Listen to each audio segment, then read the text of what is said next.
Hello, this is Scotty McCoy. I am the author of the Ultimate Friday the 13th Trivia book, and I'm doing another book titled The Ultimate Slasher Movie Encyclopedia. And I am interviewing the cast and crew of the Friday the 13th franchise, and I currently have on the phone with me Thom Mathews, who played the iconic and legendary Tommy Jarvis in Friday the 13th Part 6, Jason Lives. Hi Tom, how you doing? I'm doing fantastic. Awesome. So I have about 15 questions for you. The first one I got is, what was your audition like for Friday the 13th Part 6, Jason Lives? I went over to Paramount Studios, met Frank Mancuso Jr., and the rest of the group that was in there, the casting director, forget her name, and then just auditioned, and that was pretty much it. Awesome. So, did you know that the character you auditioned for was gonna be Tommy Jarvis? Yes, of course. Okay, so what was it like knowing you were gonna play that awesome character, that iconic, legendary character? Oh gosh, I was just trying to get a job. I was a young actor trying to get a job, so I would have played Jason. Awesome. So, what was it like working with Jennifer Cooke? Jennifer was great. She was, we rehearsed, and she was fantastic. She was very professional, and not bad on the eyes, and everything worked out well. That's awesome. So, how was Tommy Mclaughlin as a director?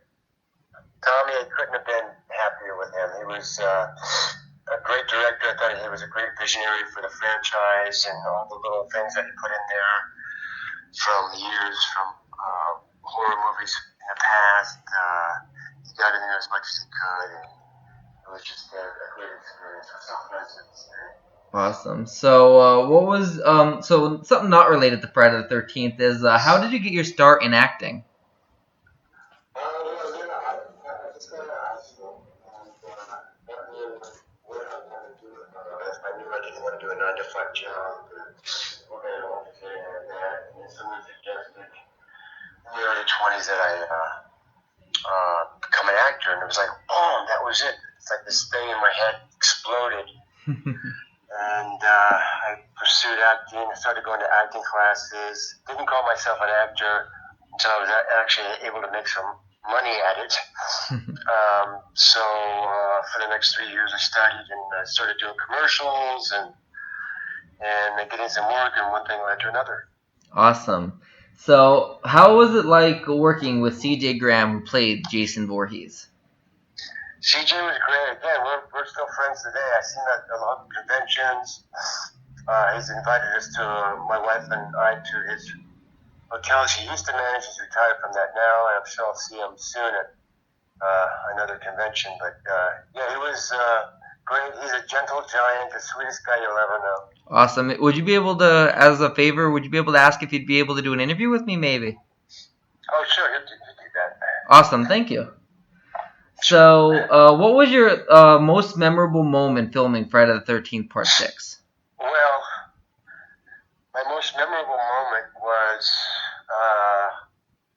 when we had changed from day shoots to night shoots.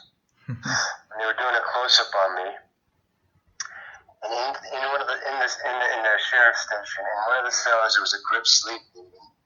On my close-up, he started to snore. I tried to keep a straight face, but I wasn't able to do it. That's awesome. That's one of my most memorable moments. That is awesome. So, what was the best part of filming Friday the 13th Part 6, and what was the worst? The best part was probably going on location in Covington, Georgia, just being on location with everybody, kind of a sleepy town where the camp was, and that whole experience for 5 or 6 weeks, and just hanging out there and getting to know the cast and everybody really well. And the worst part is probably the fire scene in a boat, because depending on which way the wind was blowing, the fire would get really, really, really warm and singe my eyebrows and stuff. So Oh, wow. that was probably the worst spot that I can remember at this point. Okay. So, let me see. So, where was Friday the 13th Part 6, Jason Lives filmed at, and what was that area like? Oh, it was in Covington, Georgia, as I said earlier. It was outside of Covington, and at a campsite, which was Camp Crystal Lake, and pretty remote. It looked like it was an active campground, or had been, and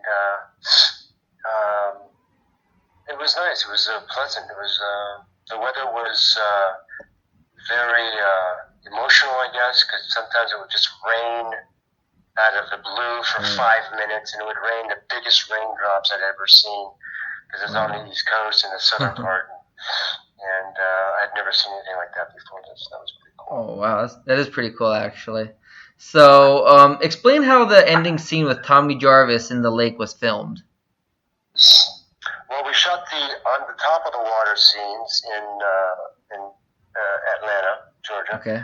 In Covington, and then the underwater stuff we shot at a big pool in the City of Industry. Oh, okay. And that was the first time I had been underwater filming anything, and the last. And we were underwater maybe half an hour at a time. Wow. With the scuba divers with the oxygen, just sitting off camera, and if ever we needed oxygen, you would just pound your chest and they would come over. Oh, wow. Hopefully hit the mark and get the tube in your mouth at the time before you drown. Oh, that is crazy. So, what was the atmosphere on the set like? The atmosphere was good. You know, it was most productions, especially smaller productions, they have a tendency to be a little more stressful than larger productions, just because of the time frame and having to do everything. Everyone's under a lot of stress and stuff. But generally speaking, it was pretty good. That's great. So, do you have any memorable stories that you'd like to tell the readers about? Stories. God, I can't think of anything off the top of my head. That's it's been 30 fine. years. That's fine, not a problem. I get that a lot with that question when I ask it. They're like, some of them can't even remember the audition a lot of the times because it's been so long. Right. So, do you know if Alice Cooper, was he on set at all? And if so, what was it like meeting him? Yeah, I didn't see him on set, and unfortunately, I never met him. I'm a big fan of his. Yeah. So, if Jason would have killed Tommy, actually, a lot of the cast that I asked this to that survived the films actually like this question. So let's see. If Jason would have killed Tommy, what do you believe would be the most appropriate death for Tommy? If you were the writer, that would have been for Tommy. Well, he did kill Tommy. Well, didn't he resuscitate from Megan? She said, yeah, she gave him out the mouth. That is true. That is a good point. That is true. So, but what happens, just to finish off Tommy completely? It probably would have been cool with him tied to that rock underwater, him having a grip on my leg or something, so we both would have drowned at the same time. That would have been great. A double death. Yeah, and then just imagine the figures that people could create from that. That is true. That would actually have been really, really cool. That could have been a lot. Yeah. That could have been a huge marker right there. There you go. So the last question I got for you is: do you have any future projects that you're currently working on that you're able to tell the readers about? I got some things in the works, but nothing I can really talk about. But you'll be hearing about it soon enough. Awesome. Or fans will be hearing about it. Awesome. So I'll put your IMDb page in my book, and they'll be able to look at that if they want to see any upcoming works that you got. Yeah, that'll be probably the last page, the place it shows up on. Okay. Right away before that. Okay, sounds good. Thank you for your time, though. I know you're sick, so I'm glad that you were able to make some time for the interview. Thanks. My pleasure. Not a problem. Anytime, and then I'll send me. I've got your phone number, so I'll give it to CJ and have him. Awesome. I'll send it to you on Facebook. Cool. Awesome. Thank you very much, and you get better and have a nice night. Thanks a lot. Take care. Thank you. You too. Bye. Bye-bye.